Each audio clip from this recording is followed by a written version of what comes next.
का अपने अभी कल बताओ तनी हमारे तो दो।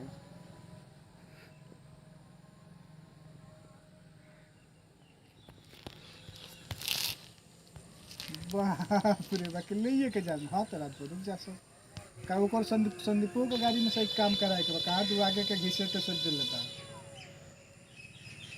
हाँ तो रह जाई रात भर का दिक्कत है ध्यान दे जाए।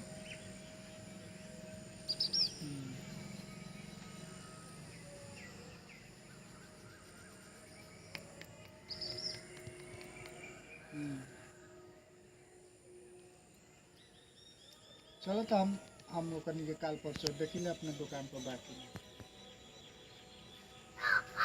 दुकान से लिए